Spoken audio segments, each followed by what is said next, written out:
Hey, Robbie! Yes, sir. Guess what? What? It's time for America's favorite song. Where's Misha? Where's Misha? Honestly, I don't know. Where's Misha? Robbie, I'll be honest, I don't know. Maybe I locked in the car in a trunk and he got driven around with somebody's junk and now he's on an airplane someone far, far away. I'm really worried. All I can say is, Where's Misha? I don't know. Robbie, don't Where's Misha? I don't know. I don't get it. Maybe because he wasn't drunk and he's really, really high and he forgot who he was. He forgot he was a guy. He dressed up like a woman, enjoying the band, and now he's out touring on in a foreign land. Where's Misha? I don't know. I don't care. Where's Misha? I don't know. I don't care. Oh. You know, he could have gone, not to care. Well, now that's worried. I'm getting real worried. I'm calling his room and nobody answers. Should we call the police? We have a situation? It's happening to me. Where's Misha? I don't know. Where's Misha? I don't know. Robbie, I'll be honest. Right now, I'm not doing a bit. Right now, the song's a hit, but I'm really concerned where could he be?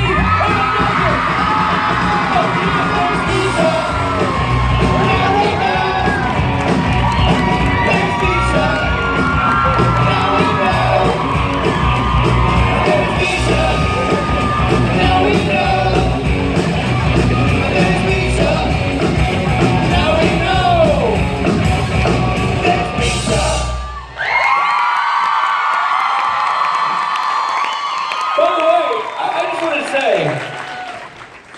I'm so fired up that your blatant disrespect for the crowd and time in general has turned into a hit record for us.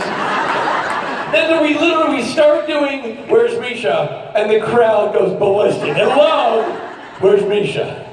In my defense, Jim, I was sitting back there in the green room, and Jim had me sign some posters and stuff. How dare you blame it on Jim? Of all the people. I honestly think that Jim is trying to sabotage the entire operation. Well, it couldn't be that he resents how you mistreat him consistently over the last 7 years. That couldn't be it. The crew here, the creation crew, made Jim that T-shirt. Did they see the shirt? Where's Misha? Yeah, he just brought it up. I thought you were just doing that to Thank you for paying such close attention. Listen, I was so relieved that you were alive. You know how concerned I was? And you know what I'm concerned, Rich? That you didn't see that happening right in front of your eyes just now. You're like, Jim was here? Where was I? It's really encouraging to know that he's our director in this episode. I can't see who's talking right now. You guys are fuzzy blurs. I don't have my readers on. They made me a shirt as well.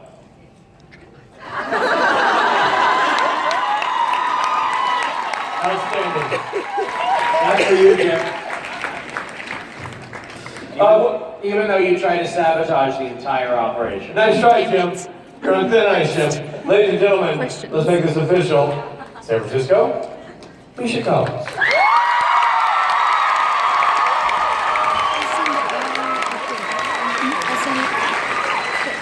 Do you want to film it? I was going to upload who's the person?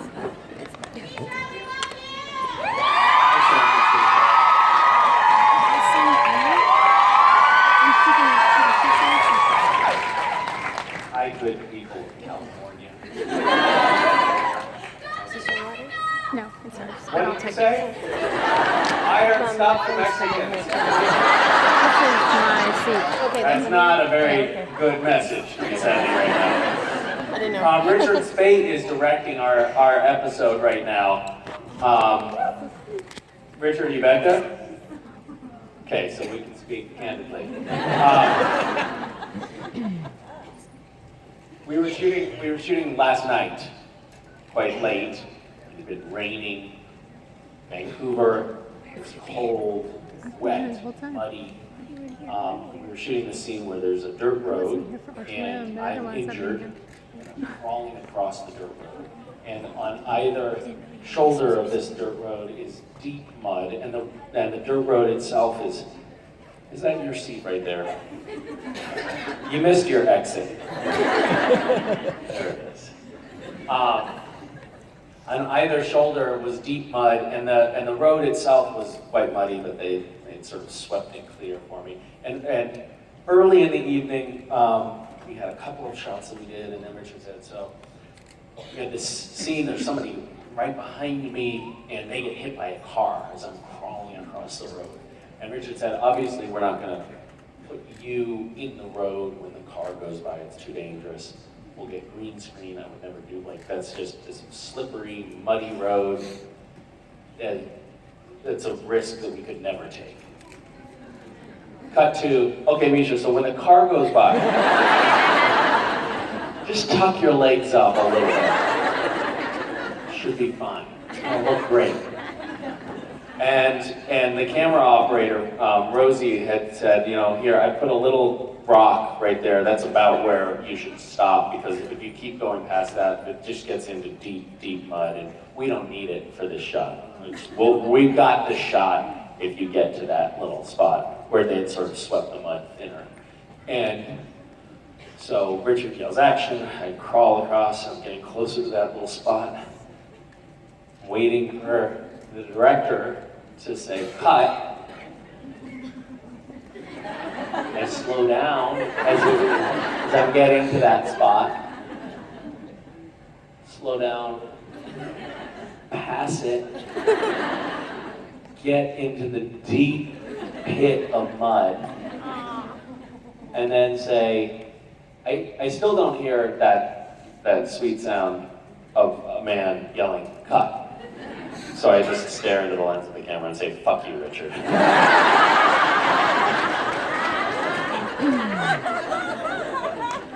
went well. When I took my clothes off, our wardrobe woman said that she'd never, in all of the 12 years on Supernatural, never seen such muddy clothes. It was like that thick of mud all over me. And it was gratuitous. There was no need for it. It was just mean-spiritedness on Richard's part. The last episode that he directed was on Imaginary Friends, and that got me to thinking about my daughter, who has a couple of imaginary friends. She's adorable, and her imaginary friends are adorable. And she plays with Bobby, her imaginary friend, quite often. Bobby is a girl, and Mason is just sort of this pure ball of sweetness. Sorry, I'm going to talk about my children for a second. So my son West is this little fireball. He likes to, break things, burn things, and hurt people. And Mason is just, sweetness and tenderness. We play this little game where we'll take a vegetable and we'll talk to it. We're a family of monsters who eat children. And the vegetable will be a child. And we'll interview it and ingratiate ourselves to the vegetable before eating it. So it'll be a piece of cauliflower, and my monster, as the monster father in the family, I have an accent and I talk to the cauliflower. Hello, what is your name? Oh, Jonathan, that's a great name. One of our close neighbors is named Jonathan. Do you like sports? You play baseball? Wow, well, I know that my son West is interested in baseball a little bit. Maybe you could give him some pointers sometime. What is your favorite color? Blue? Really?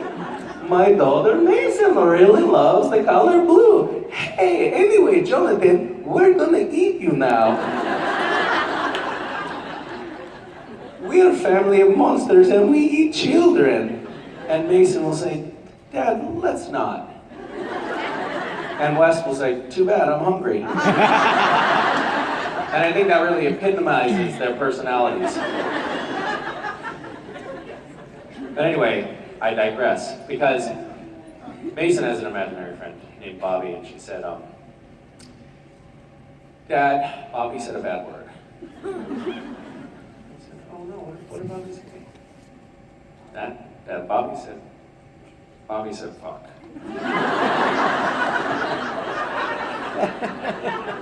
So I choked her and I killed her.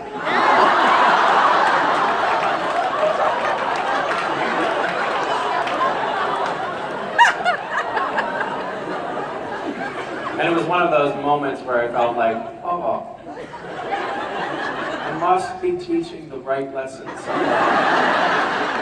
I'm doing something right as a parent.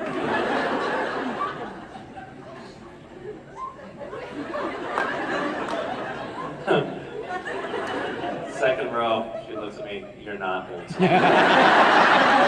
Not right. Wrong. Because she's 3, she knows the word fuck.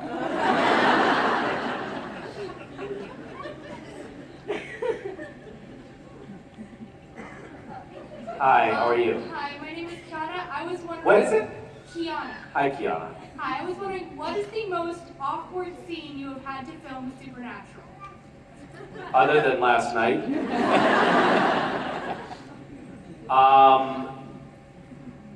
Most awkward scene? That's a really tough question. There have been a lot of awkward scenes. Yeah, I don't know. I mean, it sort of depends on how you define your terms. I find it awkward to be shooting a scene when your scene partner, that's what, in layman's terms, what we call the other actors in the scene, when your scene partner is tickling your scrotum with a boom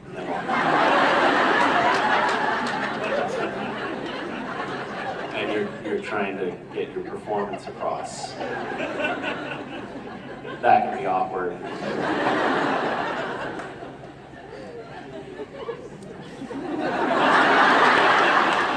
Hi. Hi, Misha. My name is Lauren. Hi, nice to meet you, and thank you for that very enthusiastic introduction of yourself. You're welcome. Cass had died and stayed dead in season 9 when he was human and the Reaper killed him. What do you think his heaven would be like? Whoa. Oh, wow. Okay, wait. If Cass had died and stayed dead Yeah. in season 9, Yeah, when he was human. when he was human.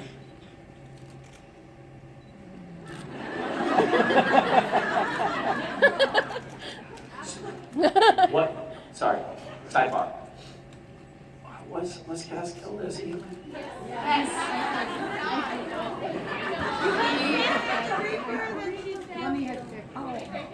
The Reaper! Yeah. That was sort of a praying mantis moment, right? But then I came back to life, right? Yeah. With Sam.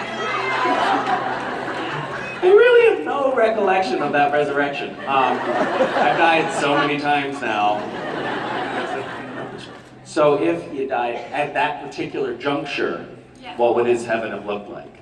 Or would it have diverged in some way from his previous iteration of heaven? Yeah. Yeah.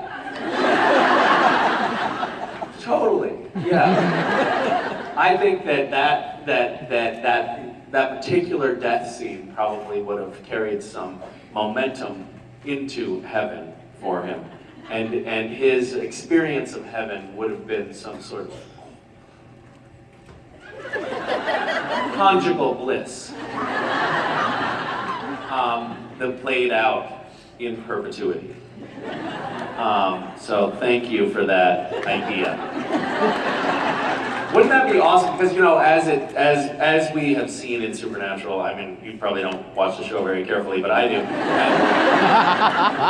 And we know that in the Supernatural universe, it's canon that Castiel's version of heaven is an autistic man flying a kite in a field, I think. And I think it would have been an interesting choice if instead Cass's version of heaven had been like this raunchy BDSM, swingers party or something like that. Like, Cass, never knew. So Good for you, you dog, you. So kind of like season 5, and I believe the episode was the end when he's like the stoner. Yeah, you mean the one guy get washed out for the orgy episode? Yeah. Yeah, but that's a little bit too tame. For Cass's version of heaven, it's a little more hardcore. There's no washing up.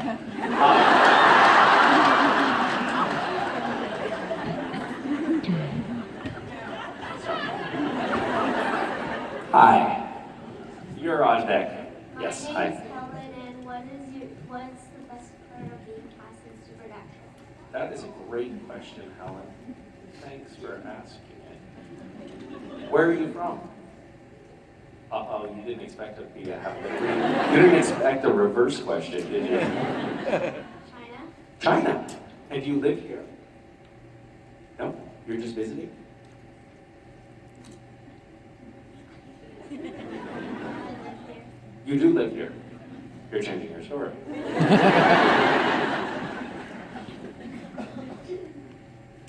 The best part of playing Castiel is getting to be a part of this amazing family.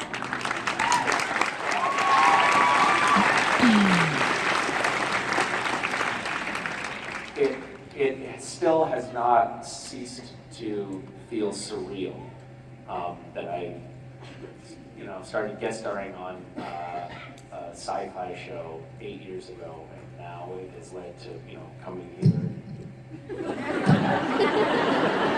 You're so stupid.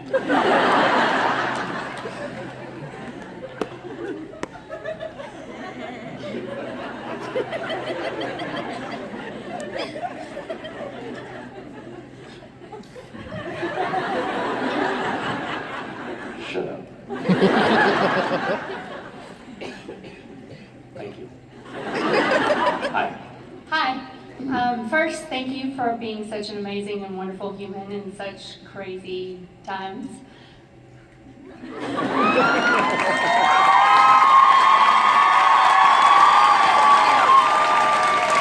These are crazy times, are they not? Yes. Yeah. My question is, given recent events, do you have any aspirations to pursue any kind of avenue in politics?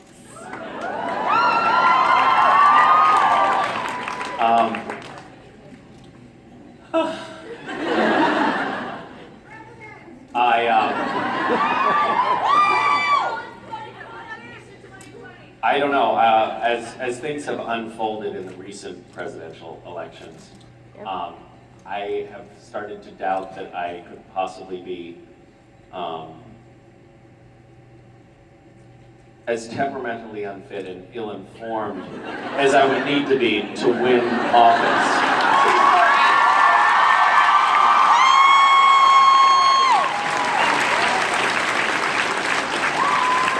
I just don't know if I have what it takes.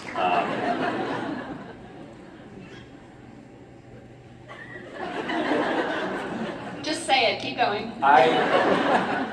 When I was young, I had this aspiration to try to make an impact in the world somehow. That was my dream for myself. And pardon me.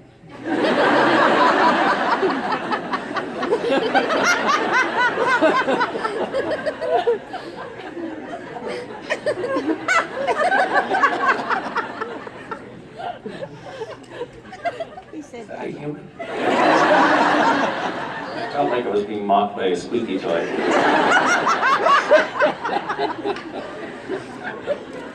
How old is little Cass there? 15 months? Oh my goodness. Very, very cute.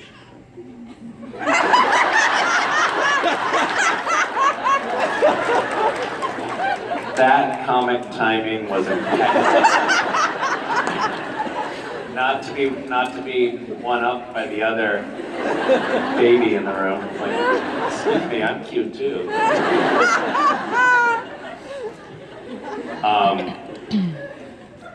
Yeah, so I had this aspiration, and I thought I would go into politics, and I actually when I finished school, I interned in the White House, and I worked at National Public Radio, and I was kind of on that path, and then I thought, oh, this looks like a hard way to change things. Maybe my idea at the time, I was really arrogant. I mean, I still am very arrogant, but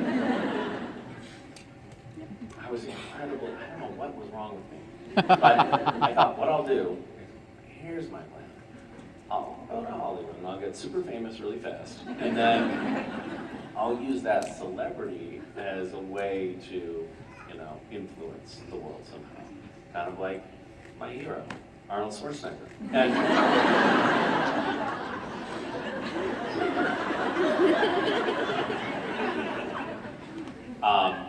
and then a long time elapsed, and I think that idea kind of fell into the background, and it became just like, this is my job. I work in television, and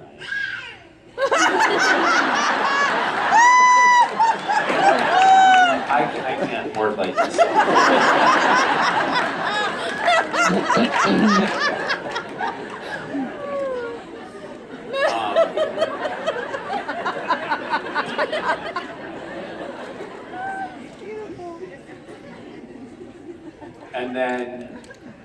And then this recent election cycle definitely rekindled something in me. So I feel compelled to be very politically active now. I felt that way leading up to the election. I feel that way even more so now. In my household, in the last month, there has been very little talk of anything else. It can be challenging because it's hard to go to sleep when you're thinking about Donald Trump. But I've experienced this, so. Well, we have had salons where we brought like people over to our house. We had a salon at our house. You know what a salon is? It's like you get together and you talk about things. So we had an amazing reverend and a constitutional lawyer and some hackers and just a bunch of really smart people in the same room, and we were talking strategy. How do we approach the new political environment? How do we make an impact? And it feels challenging right now because, as far as I'm concerned, the actual power structures are controlled by people who I'm not very enthusiastic about. But I think that there may be an opportunity here for people to be mobilized to political action in a way that we haven't seen in more than a generation.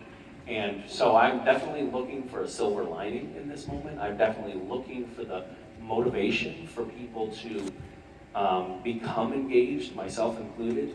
And I feel like I've been very quiet about politics more or less since the election because I don't want to be reactive and emotional. And it's hard because after the election, my son came up to me and said, "Dad, why are you crying?"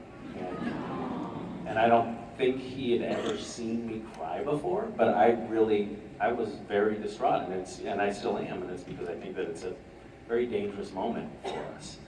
But I think that potentially, if we respond to political acts that are divisive and exclusive and hateful with an overwhelming response, a tidal wave of inclusiveness and love and generosity, that we could overpower that, even though those forces are currently institutionalized, we could potentially overpower it. And I want to be a part of that. That, to me, is exciting, and it's the only silver lining that I can find right now.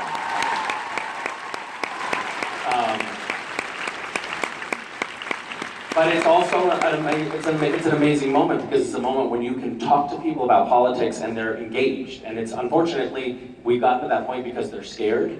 But fucking great. Let's use it. Let's use that fear and let's coalesce to make the world better right now. it's not going to be easy, but I think that it could work. Yeah, I also, I mean, I think that, you know, only half the people in the country voted, you know? Well, let's get the other half to vote. Only half the people in the country voted, which means only a quarter of the people in the country voted for Donald Trump, and I think most of those people were holding their noses when they did so. So I don't think that by any stretch of the imagination, he represents a majority. In fact, I think he represents a very, very small minority of this country. And some of the people that he represents have very legitimate concerns. I don't think that Trump voters are racist, bigot, you know, monsters that they're often painted as. They're not. A lot of them are voting because, you know, they feel disenfranchised somehow, or the establishment hasn't represented them the way it needs to. So those people also need to be spoken to and can't be cast aside. And I don't want to get involved in a conversation that creates more us and them, because right now that is the last thing that we need in this country.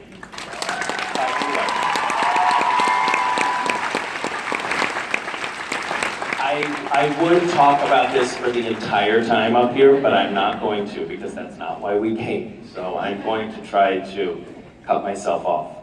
But thank you for asking. Thank you. Thank you.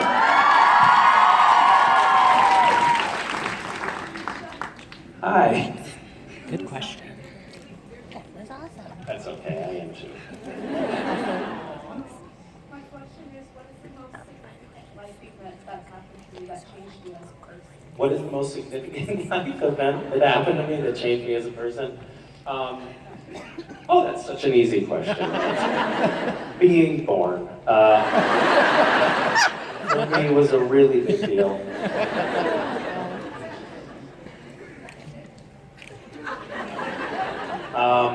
You know, it's funny, I used to actually like keep this weird sort of running list of the most profound life experiences that had changed me the most. I haven't reflected on it that much lately, but there are a few of them, I think. And honestly, it sounds like the babies' voices are somehow amplified. Was this coordinated? Are these Trump babies?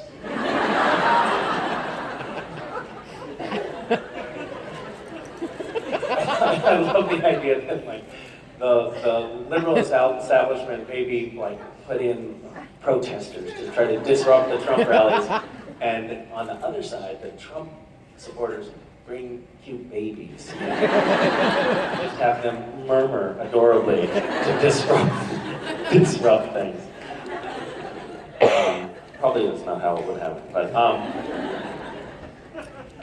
I don't know. I think that there's a bunch of things that have been formative for me. Meeting my wife was a big one. She has had a big role in forming me, because we met when we were 16, which was a long time ago. My mother was a very profound influence on me. She was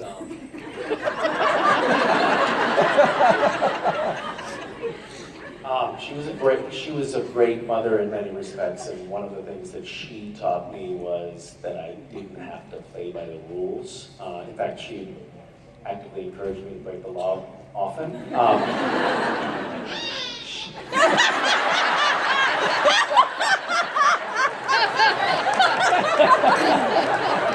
was beautiful. That was beautiful. That was seriously beautiful.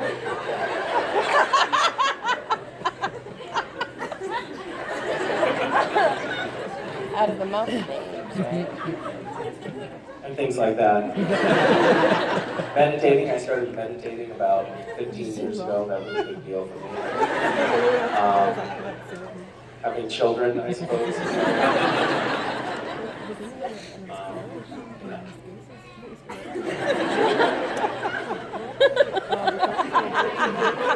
How about you? What have your formative life experiences been?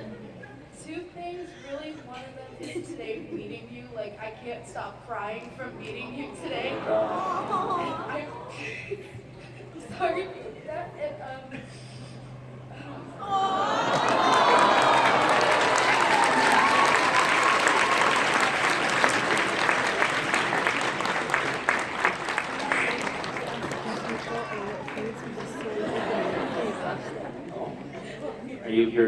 those kids keep interrupting me. I get it, it's incredibly frustrating.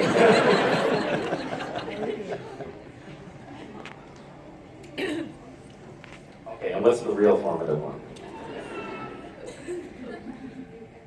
Formative one was finding out that I wasn't alone in my struggles.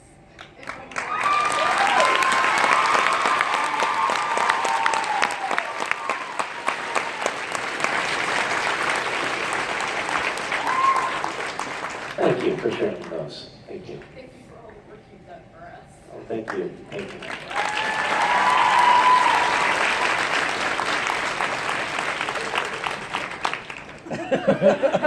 Okay. How's your day? Take it away, guys. Now you're not talking?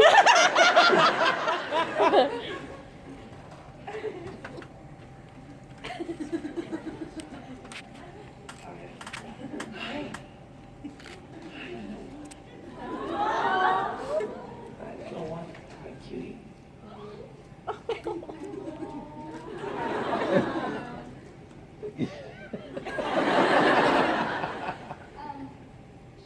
She's a new mom. You know, her son's 15 months old, and she was wondering if you had any parenting advice for her raising a new baby.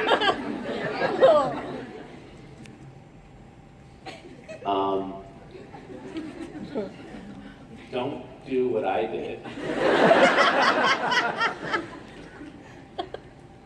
We had this idea when San Francisco reminds me of it because when our son, we had this idea that we were going to be good parents.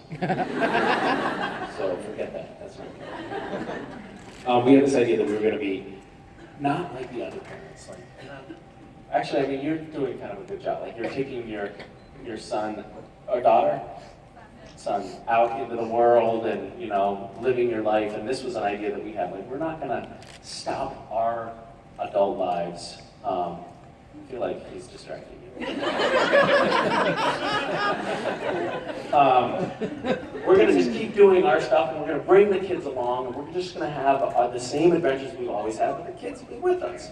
And so that idea, you know, the first real manifestation of that was when my son was 3 months old. We were like, let's do it, a road trip. So we drove from Vancouver down to LA, and turns out he hates cars. He cried so much that he couldn't cry anymore because he was so hoarse. So it's not, his cry actually didn't bother us anymore because it was his vocal cords were so badly damaged. And we found ourselves in San Francisco at a rave. I don't know how we wound up at a rave, but it was this thing. We're like, fuck yeah, we're cool parents. And, you know, if he was crying, I didn't know because I couldn't hear him anymore because his voice was shot. But we were at this rave, and I had West in the baby Bjorn, which is like the little baby sack, and the music's like super, super loud, and I'm cupping my hands over his ears because I had read that if young children are exposed to loud noise, their hearing can be permanently damaged. And he was just looking at me like in abject terror. You know, it's 1 o'clock in the morning. I've got a 3-month-old baby staring at me like, what are you doing to me? I'm squeezing my hands over his ears because I think he's getting deafened. And I had this epiphany moment like, oh, I see, things are actually different now. We can't just do everything we did before. And realizing and coming to terms with the fact that you actually have to adapt your life to accommodate this new intrusion is actually kind of liberating. Like, once you accept that, then it goes much better. And also, don't resist things. I found myself resisting things, like putting them to sleep. I would be bouncing my daughter and counting. Like, for some reason, I would just count to 100. Like, oh, if I can just count to 100 a couple times, this will be over, and I can put her down and go about my business.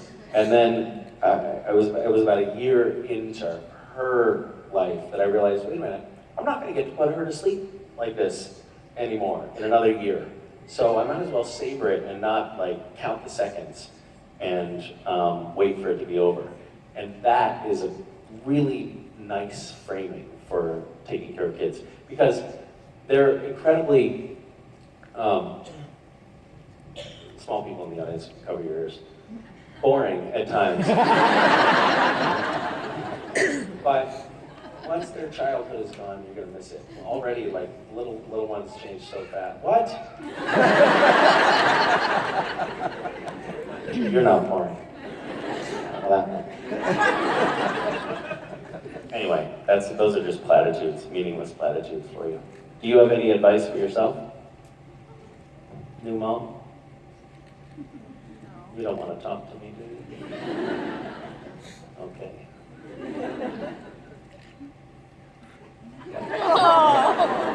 Bye. Bye, cutie. I'm gonna miss your sounds in the microphone. Hi. Hi, I'm Taylor. I was wondering, what is your relationship to Cass? Like, how do you feel about him and what he's been through in the past 8 years? That's an interesting question. It's something that I never expected to experience as an actor, is getting to know a character as well as I've gotten to know Castiel. He just kind of now just feels like a facet of myself somehow. Like, I put on the trench coat and I step on the set, and his body language and his voice and everything just takes over, and it just feels like that's him, you know? He's kind of like a super awkward, boring friend who's just there. So I feel like I know him really well, and one of the things about him, I mean, he has attributes that I really like. Like, I know that Castiel is always trying to do the right thing. He goes about it the wrong way, he makes sacrifices that he shouldn't, and compromises that he shouldn't, but he always is trying to do the right thing, and he's motivated by that, and I love that about him. And it's to me, it's very clear with him that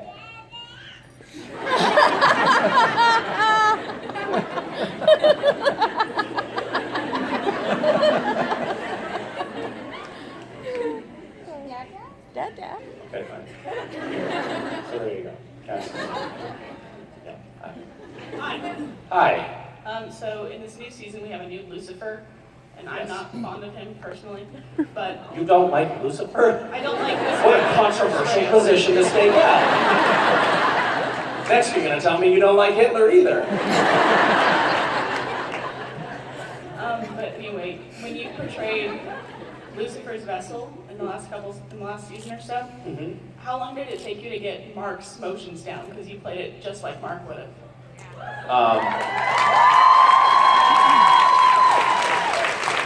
I went over, so the morning that I had my first scene to shoot as Lucifer, I went over to Mark's place. He was renting an Airbnb in Vancouver, and I went over, and he and his wife Tracy helped me cheat. I did something I've never done before. One of the things when you're shooting, when you're acting in general, that's considered not cool, is to give somebody a line reading. You know what that is? Really? So, if a director ever comes up to an actor and just says, just say the line like this, and tells them the inflection and the tone and the mood with which they want the line delivered, it is considered the single most insulting thing that you can possibly do. It is a total faux pas.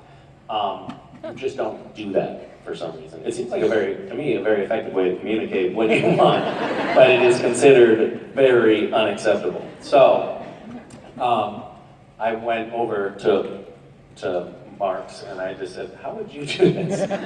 Give me an exact line reading. It was helpful because he gave me some insights into his inner dialogue with that character. That's also something, actors never talk about their process with each other because it looks like too artsy-fartsy or something. I don't know. We never do. Everybody just shows up, does their thing, and never discusses how they got to where they were or what their process is. Maybe you know, in theater school people do, but on set, I've never seen it happen. And every once in a while, you'll have a guest star or something that comes on, and you hear in the back room doing vocal warm-ups, and everybody's like, loser. What, he cares about the craft? So we act like very, cool and comported and like, we got this. And meanwhile, we're very nervous and we have no idea what's going on. And so it was fun to go over and talk to Mark and be like, what is going on with you exactly in this character? And actually talk about it. It was the only time I've ever done that on Supernatural. And he gave me some insights. He said, whenever I'm talking to another character as Lucifer, I'm either thinking about fucking them or killing them. Or both. So, that was very informative. Very helpful. Thank you. Hi. Hi, my name is Evelyn. Hi, Avalon? Evelyn. Evelyn. Hi, Evelyn? Yep. Sorry, I didn't know if you hear me. Hi. I can hear you. I was wondering, I have a Spotify playlist, but like if Cass or yourself have a playlist, what kind of music would you have? Well, I can tell you, my list would be pretty eclectic. My kids have been really getting into their playlists. They have playlists that they want to play in the car now, and it's awful. It's awful. And for some reason, the more they'll hear a song somewhere, it'll come on the radio, or somebody will be playing it, and then they'll just glom onto it. They want to hear it over and over again. And the songs that they want to hear invariably are the songs that have the most vulgar language. Like horrible stuff that I cringe when I hear it. Yeah. And they know that they listen one time and they get the lyrics. My daughter has for a long time now been a fan of this song that has the lyrics. The naked Dutch painter in the kitchen does not want to fuck you. And she'll just like sing it to herself.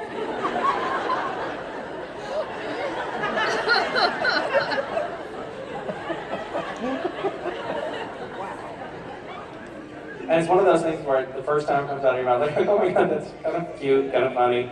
And then she starts singing in front of other people, and you're like,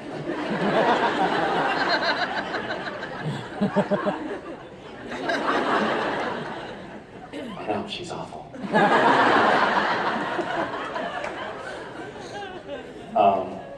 But when I was preparing, speaking of process, when I was preparing for the role of Castiel, I was being kind of actorly. I had some time off. I don't remember exactly when it fell in the year, but I feel like it was maybe I had like Thanksgiving break or Christmas break or something, right? I think it was maybe Thanksgiving. That was kind of Thanksgiving in October. I don't remember when I started shooting Supernatural, so it's hard for me to speak to this. Maybe it was summer. I don't know. Anyway, it was a season. That must be it. So, but I was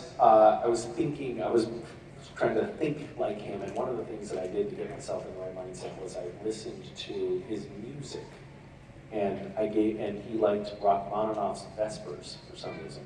So that's Castiel's playlist. Yeah. And they have a Supernatural playlist with all the music that like anybody like Dean or anybody would like listen to. Yeah.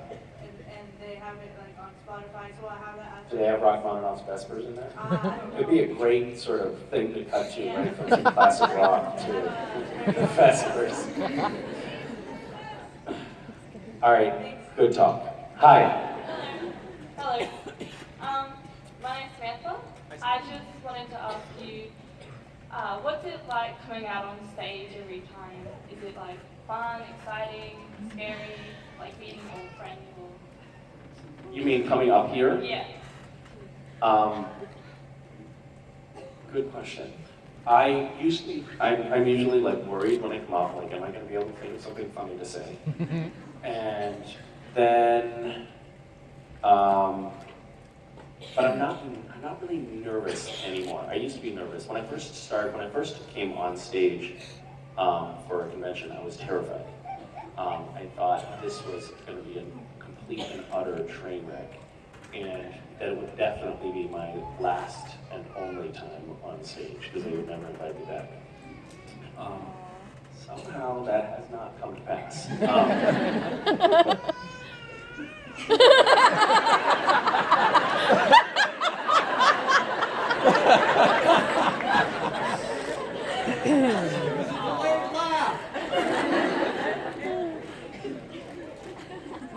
Baby's laughing. I think we're going to need to start implementing an age minimum.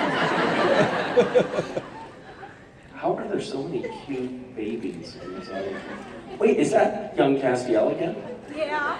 I recognize that. Should hold on. Yep. Yeah. Yeah. Has he said a word yet?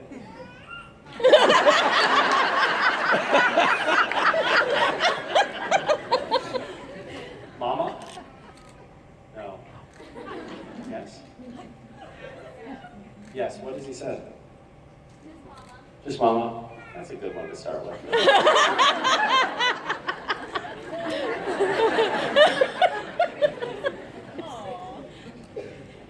Thank you. Hi. Hi.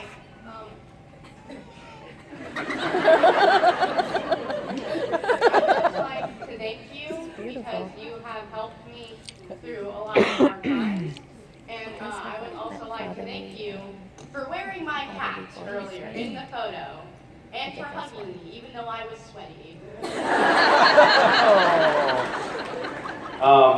Your hat is lovely. Thank you. It's a rainbow unicorn furry hat. Yes. It looks like it's been well loved, if I recall. Have you worn it a lot? Yes. Yeah. Have you ever washed it? I'm not going to anymore. eBay one day. Nice. Well, thank you very much. It's a nice hat. Keeps you warm at night, and also it's good for self-defense. I do have a question though. You do? Yeah. Okay. With all of the baby sounds that have been coming around, and considering baby Castiel, Yeah. how do you think that Castiel as a baby would actually be in the series if he had to be taken care of if the other babies actually had to take care of him? I think Cass would probably be fairly colicky.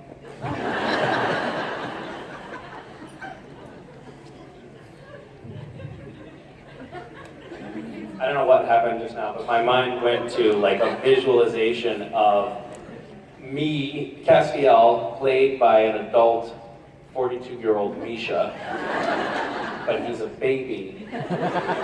And Sam and Dean are like Mr. Moms, frantically trying to figure out how to change my diaper. That would be comedy gold. Thank you so much. Thank you for that amazing idea. Awesome and cross out. Thank you. Hi, my name is Pam, and Hi, first Pam. I want to thank you for everything that you advocate for. I appreciate you using your voice to make a change, a positive change in the world. Thank you very much. Thank you. On a less serious note, is it easier or more interesting to play, let me start again. Is Okay. it more interesting to play the darker side of Cass, for instance, when he contained the Leviathan, or when, now that you have started playing Lucifer, are those darker roles more interesting than playing Castiel? You mean, is the ordinary Castiel as boring to play as he is to watch? Is that what you're saying? No, I just was referring more in terms Are of you, length when of you're time. performing, are you anywhere nearly as bored as we are when we watch you? Not at all. I was thinking And the more answer is in yes, terms I am of very bored.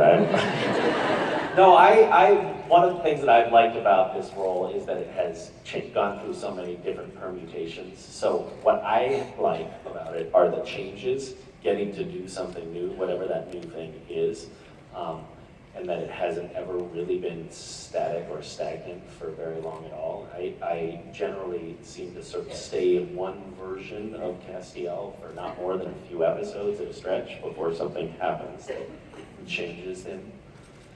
And those changes seem to be somewhat cumulative, so over time the character is changing in a bigger arc as well, and that I think is great. I mean, it makes it not boring. That said, you know, I spent the last 3 days sitting in the corner in a semi-conscious state with Richard Spade directing me. So that was pretty fucking boring.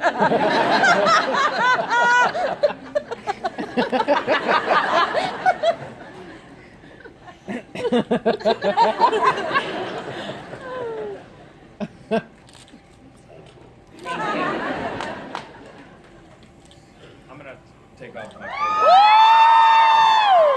Yeah!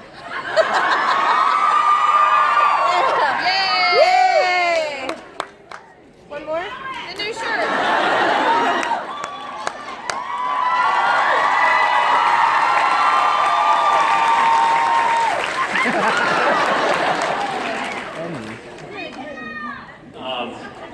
Well, the whole point is to reveal the shirt, not to change the shirt.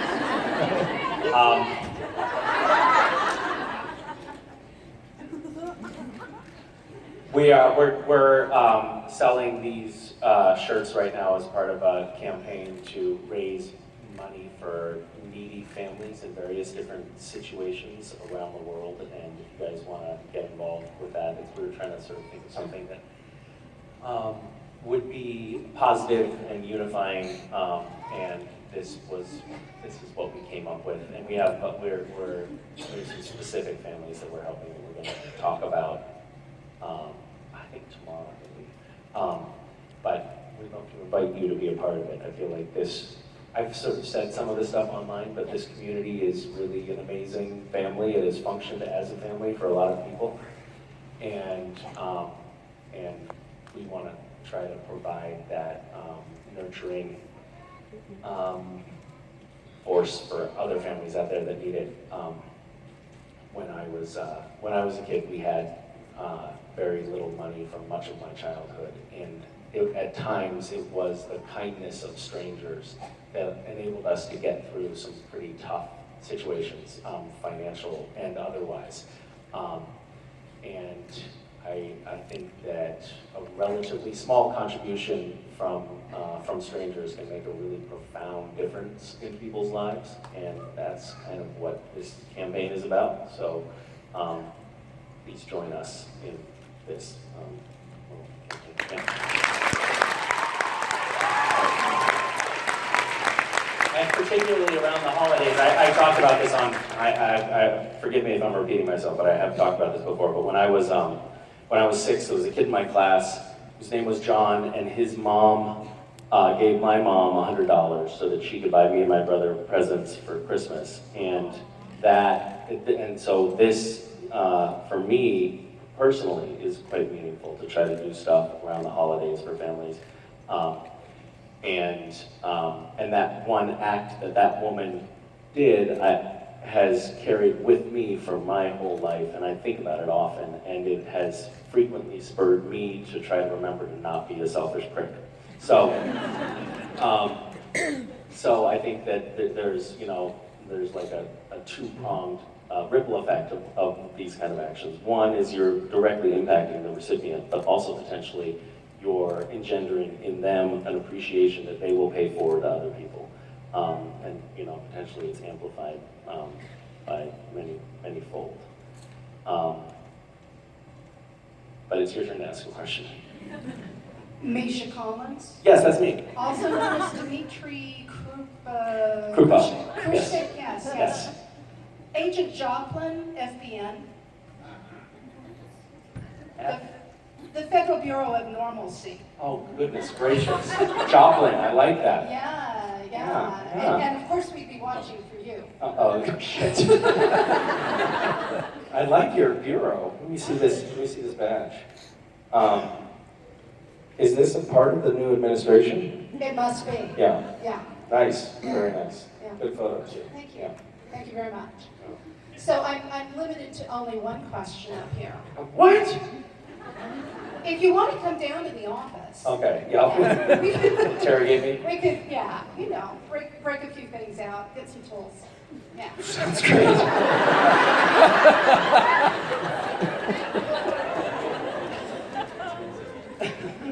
I wanted to know. What kind of tools do you guys use down at the office? Are we talking like big strap-ons or what's the? How does that work? I was going more with dental drills. Dental but, drills. you Okay, know, that's better. No pain, no gain. What is your question? My question is exactly how many White House passes did it take to make a mobile in your living room? Are we supposed to talk about that? Well, I am from a federal bureau. When I was a White House intern, this is not something that I'm proud of, but that's not true. I'm kind of proud of it. Actually, I'm very proud. Every day I would go in. I was young. I had 2 suits, both of which I thought that I was a different suit size, than it turns out I actually was. So they were enormous. And every day I would go in, and there was a little, what is it called? The metal detector that you go through, and a scanner, just like TSA, when you went into the White House, you had to go through this every day. And every day, you'd check your name on the sheet, and they'd give you this little badge that hung around, a lanyard that's sort of like the one that you have there, that would hang on a chain around your neck. And then that would permit you to walk around in the White House. And every day when I left, I would take my lanyard off and pretend to put it in the dish, but then slip it in my pocket and take it home as a souvenir. We were watching you. And I had them in my room. I had like a little mobile that I made of all of these lanyards from the White House. And then one day I picked it up and I flipped it over and I read that it was a felony to possess one of these outside of the White House. Printed right on the back of it.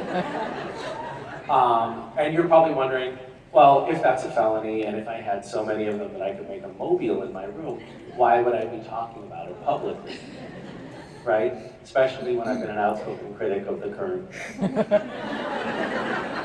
near future occupant of the White House. And to which I say, statute of limitations, motherfucker.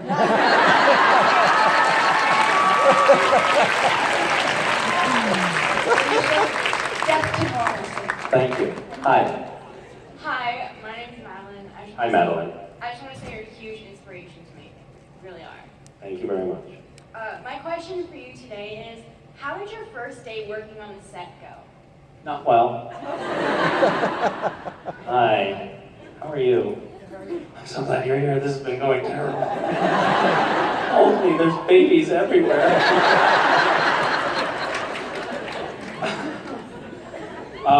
So first day on the set of Supernatural. Yeah. How did it go for you? The question is, how Richard was and I had very similar experiences, which was basically realizing we were working with giants. And we just felt so dwarfed. And it really... They couldn't frame a shot. Yeah. Because we couldn't fit in the same frame with those people. They couldn't find enough apple boxes. I remember previously, like when I guest starred on Charmed, I remember Alyssa Milano. I was standing next to her, and the director kept on having to tell me, just try to lift your chin up, because I was talking to her like this, because she was this tiny little homunculus underneath me. And then coming to work on Supernatural, in film and television, everybody is tiny. That's exactly what I said. They're like baby cats. Like, everybody is tiny. And then you get on the set of Supernatural, and it's like, what is going on? And actually, early on when I was started working on it, Jared, who plays Sam, okay. The tall one. He was blocking the door, and I was like going to go out, but he was blocking the doorway, and that was a little bit in the scene. And I walk up to him, and my face just goes like right into his chest, and I kept on just laughing because it was like, you're ridiculously large. You're giant, and you're a freak of nature. Right. Yeah. You should be in the circus. He should be traveling from town to town and charging people 2 bits a gander. Exactly. Yeah. We have a scene in Kings of Con where I'm standing next to him, and Rich and I were editing this thing, and I'm looking up at him. And you'd think I was looking at a skyscraper.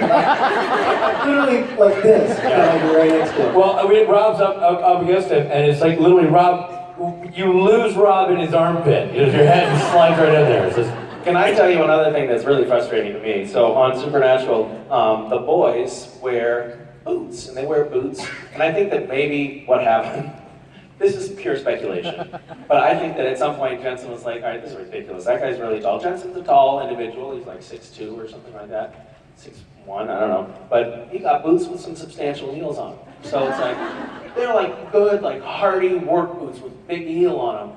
And so that, maybe you wouldn't look quite so small, diminutive. Yeah. And then, in retaliation, I think that Jared went to the wardrobe department and was like, give me some fucking monster boots, people. So he's got monster heels. And then they're like, and Castiel, here are your slippers. So, it kind of sucks. Yeah. I actually noticed that because when I go on set now, and I'll see Jensen in the morning or whatever, he's like, hey, what are we doing? Plan. I'll tell the plan. Then he goes out as Dean, and he's significantly taller than he was at breakfast. And I'm like, all right, Jen, what the fuck? I was laughing because when you told that story just now, I could see something ring true for you. Rich was like, That's it. It's when you know you got through to him. You got a little, yeah. That registered. That's not full of crap, like usual.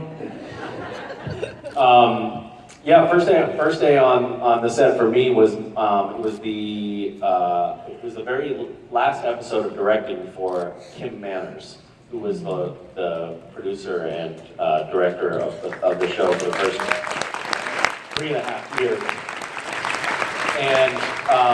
And he, after I did my first take, which I'd never watched the show before. I had no idea what was going on, and I thought it was really weird. And I knew I was some supernatural angel something, and so we did the first take, and Kim had this look on his face like, what the fuck have we done? And he came over to me, and he put his arm around me, and he said, let's do it again, try now. This is my favorite direction. Try not to be so spooky. Anyway, needless to say, that engendered in me a tremendous feeling of confidence on that first day. You're like, well, day 1, results, I'm tiny and I suck. Those are my takeaways. Misha, how have the good people of San Francisco been treating you? They were so scared when they thought you were missing. They're still scared. Now they know you're here. Was it great? Was it everything you dreamed it would be? Ladies and gentlemen, Misha Collins.